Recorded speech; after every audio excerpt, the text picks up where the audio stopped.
দেশ জুড়ে লাগু হয়েছে নাগরিকত্ব সংশোধনী আইন সিএএ। সোমবার এ নিয়ে বিজ্ঞপ্তি জারি করে স্বরাষ্ট্র মন্ত্রক। লোকসভা ভোটের আগে কেন্দ্রের এই ঘোষণায় খুশিতে মেতে ওঠেন উদ্বাস্তুরা।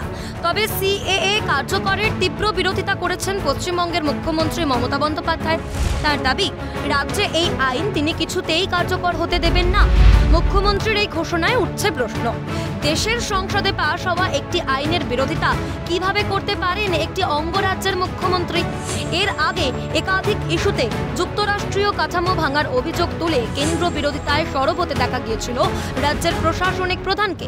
এই প্রেক্ষাপটে দেশের সংসদে পাশ হওয়া একটি আইনের বিরোধিতা করে তিনি কি সেই যুক্তরাষ্ট্রীয় কাঠামোই ভাঙলেন না? এই প্রশ্নই তুলছে ওয়াকিবহাল মহল।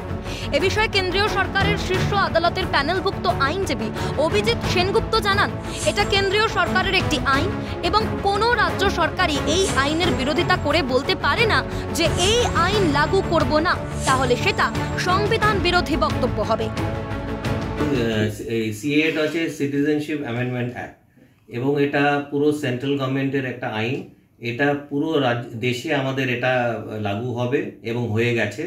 এখানে কোনো স্টেট বাদ বিচার করে বলতে পারে না যে আমি এটাকে লাগু করব এবং লাগু করব, কারণ কি সেটা সংবিধানের বিপরীত ওনাদের বক্তব্য হবে। তাহলে সেই কেসে কনস্টিটিউশন ইজ প্যারামাউন্ট, আর কনস্টিটিউশনকে কেউ ছাড়িয়ে কেউ নিজের আইন বানাতে পারে না।